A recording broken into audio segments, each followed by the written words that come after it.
world. Good morning and welcome to another special episode of the Morrison Show. It's a very nice morning and I'm very happy and delighted to have you all today on this special show. Today, our show will be focused on the truth about the female genital mutilation, FGM. In Sierra Leone, it is popularly known as the bondo, the truth of female genital mutilation. But before we go further, this is just a reminder that COVID-19 is still in existence. So please make sure that you stay safe wherever you are. Whether you are at home, at work, in market, wherever you are, please stay safe. Maintain social distancing, and when you are in public, be sure to use nose masks. Thank you all. So today, we'll focus on the female genital mutilation. So first of all, we might wonder, what is the female genital mutilation, or it is known as FGM for short. The female genital mutilation refers to all procedures involving practical or partial or total removal of the external female genitalia or other injury to the female genital organs for either cultural or medicinal purposes. So whenever the female genital organs are removed, are cut off for either cultural or non-medicinal practices, it is known as FGM or genital mutilation. Female genital mutilation has been going on for a very long time in a lot of countries in and out of Africa. So why do people perform female genital mutilation? Well, first of all, this practice of female genital mutilation, it is in gender inequality. And also some say it is an attempt to control women's sexuality and ideas about purity. So that's what some people say, that the FGM is an attempt to control the female or a woman's sexuality. And also, other people consider this female genital mutilation as an act of modesty and beauty. So that is why in most cases people perform the female genital mutilation. And it is usually initiated and carried out by women who see it as a source of honor. Women see this female genital mutilation as a source of honor. In Sierra Leone, as I said earlier on, the female genital mutilation or FGM is known as bondo. So women see it as a source, as an act of honor, and most women fear that if their daughters or granddaughters fail to go through this procedure, to go through this process of FGM, daughters will be exposed to social seclusion. So that is why most people are forced to do it. Other people follow the culture, and so it is legal to perform the female genital mutilation. And also, the female genital mutilation is carried out by elderly people in the community. It is usually carried out by women, but not exclusively carried out by women. It is usually carried out by elderly women in the community. And those people are designated to perform the task, or also by traditional birth attendants. In a lot of countries in and out of Africa, traditional birth attendants carry out this procedure of female genital mutilation. And among certain populations, FGM is carried out by traditional health practitioners, probably those herbalists or those that are traditional doctors or the likes. So the female genital mutilation is going in a very wide range. It is being practiced in a lot of countries in and out of Africa. An estimated 200 million women and girls alive today are believed to have been subject to this female genital mutilation. An estimated 200 million of girls and women have gone through this female genital mutilation. Their genitalia has been cut off, probably because of secret society purposes, or for some others, it is because of traditional purposes. So, an estimated 200 million women and girls have gone through this female genital mutilation. And it's hard to say the rate of the FGM practice is increasing. It is increasing, and it is going on a rampage. Girls and women who have undergone the FGM live predominantly in Africa and the Arab states. So in Africa and the Arab states are the predominant places where the FGM is carried out. And also, the FGM is practiced by selected countries in Asia, Eastern Europe, Latin America. So it is not only practiced in Africa or in Sierra Leone, but it is practiced in Asia, Eastern Europe, and also in Latin America. A study revealed that if the FGM practice continues in recent level, about 68 million girls will be cut between 2015 to 2030. That's what the study shows. And this will happen in 25 countries where FGM is routinely practiced. And a key challenge is not only protecting the girls from this risk. It's not only protecting the girls who are at this very high risk. That is not just a challenge, but also ensuring that those who will be born in the future, girls who will be born in the future, from the dangers of this practice. That is a very key challenge, because considering the rate at which the FGM is growing, protecting the girls who will be born in the future from this FGM would be a very difficult task. This is especially important considering the fact that FGM concentrated countries are generally experiencing high population growth and have youth population that is very high. In 2019, an estimated 4.1 million girls were involved in this female genital mutilation, and the number of girls cut each year is projected to rise to 4.6 million girls by the year 2030.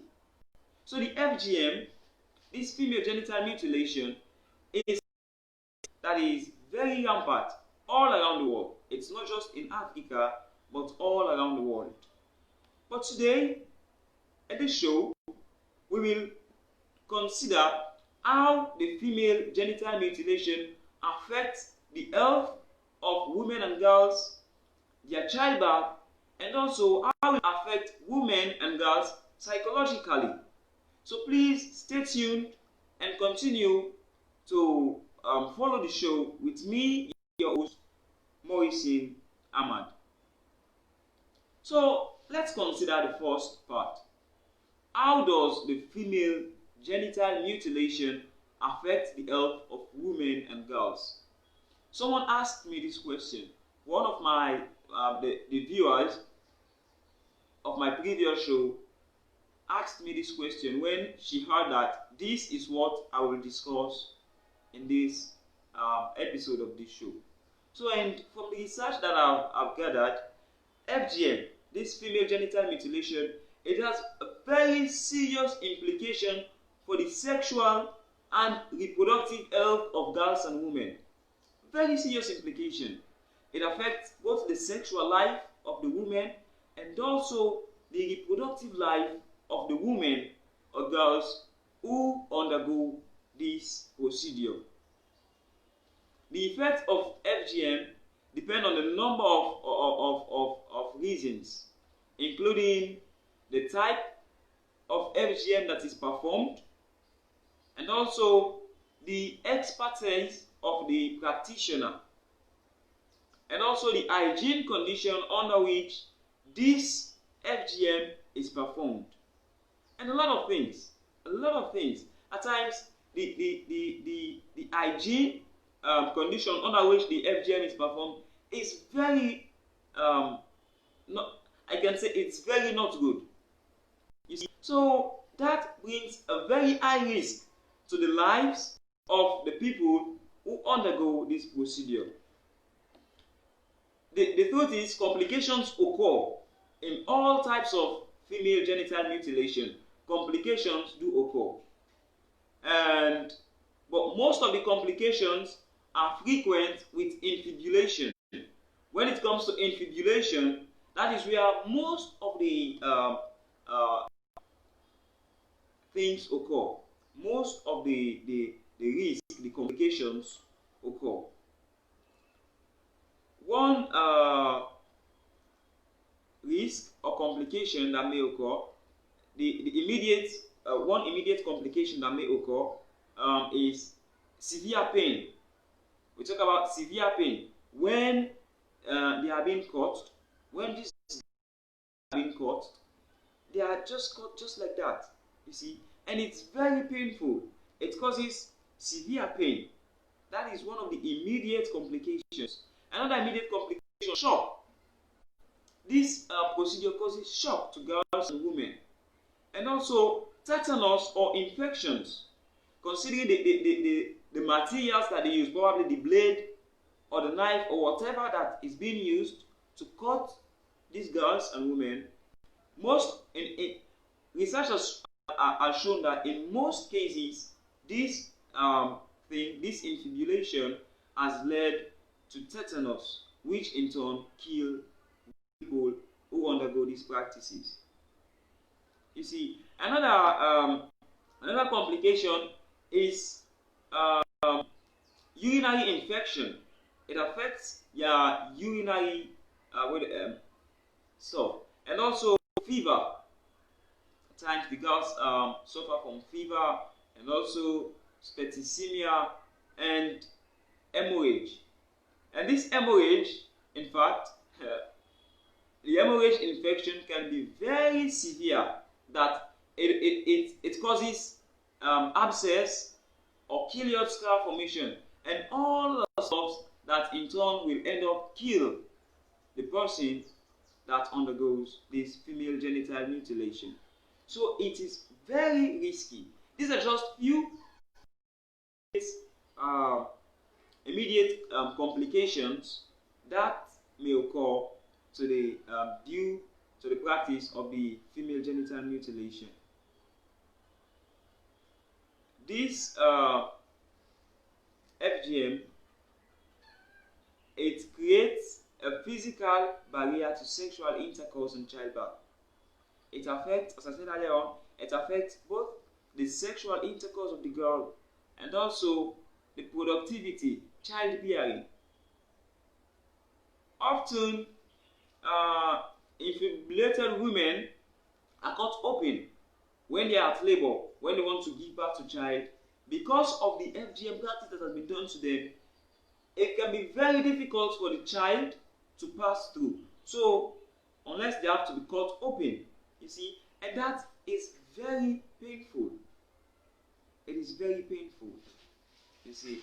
And also, there are other consequences for childbirth. A recent study found that compared to women who had not been subject to FGM, those who have undergone FGM face significantly greater risk of requiring a cesarean section.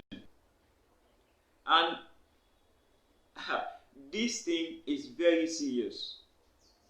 It is very serious. You see, because they undergo the female genital mutilation process, this FGM, when they are in labor, when they want to give birth to their children or a child, they are at higher risk to go through a cesarean operation because of the cut that was done in their genital organ or on their genital organ. And also, the infants of mothers who have undergone more extensive form of FGM are at an increased risk of dying at birth. You see, it is sorrowful. It is very painful also to know. Very recent estimates by the WHO, UNICEF, UNFPA, the World Bank, and also United Nations Population Division reveal that most of the high FGM developed countries also have high maternal mortality ratios and high number of maternal deaths, because the FGM procedure or the FGM practice affects childbirth, and this practice has caused a lot of death, a lot of maternal death. Mothers die at childbirth because they can't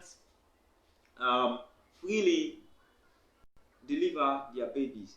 And sad to say, poor babies also die at birth because they can't be freely delivered due to the effect of FGM. And also the female genital mutilation also has psychological effects.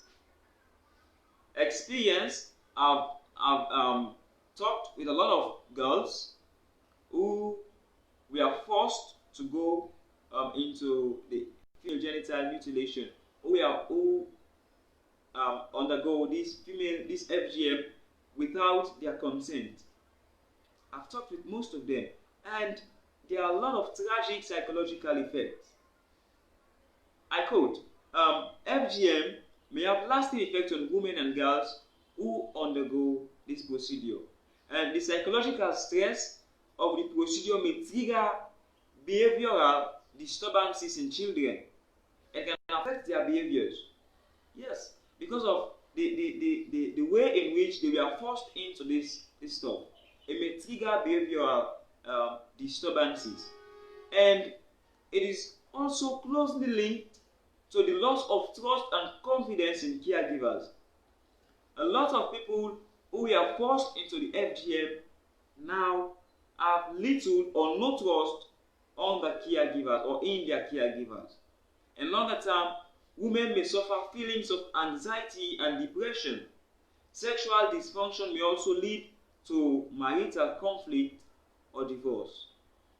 Women who undergo the female genital mutilation most of the time can't satisfy their husbands sexually, and this in turn leads to marital conflict.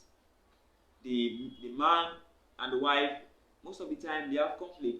Maybe the man, because his wife cannot satisfy him well sexually, that might lead him to go and perform infidelity, and so this has led to a lot of divorces in and out of Africa. So we might wonder, since FGM, female genital mutilation, is part of tradition, someone might wonder, can it be condemned? Can it be condemned? Because it is part of a lot of traditions in Africa, but can it be condemned? The answer is a bold yes. Culture and tradition are a framework for human well-being, and cultural arguments cannot be used to condone violence against people, be it male or female.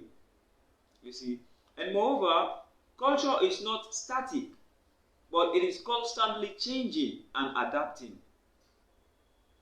Nevertheless, social background or social activities for the elimination of FGM should be developed and implemented in a way that it is sensitive to the cultural and social background of the communities that practice it. Behaviors can change when people understand the hazards of certain practices, and when they realize that it is possible to give up harmful practices without giving up meaningful aspects of their culture. And now, another question that I was asked was, does anyone have the right to interfere in an old age cultural tradition such as FGM? If I quote, if anybody get right for go put mouth for this tradition we don't dey for so long. We mama don't perform this kind of tradition. Have the right? Well, every child has the right to be protected from harm in all settings and in all time. Every every girl or every child has the right to be protected from all sorts of harm, no matter the setting, no matter where they live, and no matter what time they live in. So the movement to end FGM is intended to protect girls from profound, permanent, and completely unnecessary harm. You see, and evidences show that most people in affected countries want to stop cutting girls, and an overall support for FGM is declining in the countries where practices is almost universal. So that is good news. See, because of the movement against FGM, most countries, people in most countries have decided to stop cutting girls. And also, movement, the interest in FGM is declining in a lot of countries, including Sierra Leone. And that is very commendable. That is a good news. Ending female genital mutilation will take incentive and sustained collaboration from all parts of societies, including families and communities, religious and other leaders, the media, the government, international community, myself, and even you can play a part in ending female genital mutilation. Female genital mutilation, sad to say, has cost the life of a lot of innocent girls and a lot of innocent babies in the past decade. So, my humble viewers, this is a matter that must be considered. Female genital mutilation is harmful. It is harmful physically, emotionally, spiritually, and also psychologically. In fact, there is no religion whatsoever that encourages or condones this female genital mutilation practice. There is no religion whatsoever. So this is very harmful. It is very harmful, especially for the psychological life of these innocent girls. So it is up to us. It is up to us now to stop this FGM. If you have a relative that wants to undergo that FGM process, please, I'm begging, it would be good, it would be nice for you to warn her of the dangers that are coming, or of the dangers that will come to her when she undergoes that female genital mutilation. In Africa, this is very rampant, but we hope that this episode of today's show will reach each and every African, young or old, male or female, black or white. This information will reach each and every person, and one day, very soon, the female genital mutilation will end. For today's show, that is all we have. You can comment, you can share, you can like the show. And also, if you have suggestions on topics that should be covered during the show, you are free to message the Morrison platform on WhatsApp 030 or +232 if you are using an international number, +232 30 820 422. We are in this fight together, ladies and gentlemen. We are in this fight together. Together, we can work to end female genital mutilation. Until we meet again on Thursday and discuss the positive and negative effects of teenage pregnancy, I am your host, Amadou Maurice Bangura. Please, you can visit our YouTube channel, The Morrison Show. you can subscribe to the channel, and therefore you can get more shows like this. Thank you all for joining, and thank you all for viewing this show. If you have any comment, you can drop it in the comment section. You can share this video if you want to. Thank you all for joining. We are all going to end FGM together. God bless you all. God bless planet Earth. Thank you all.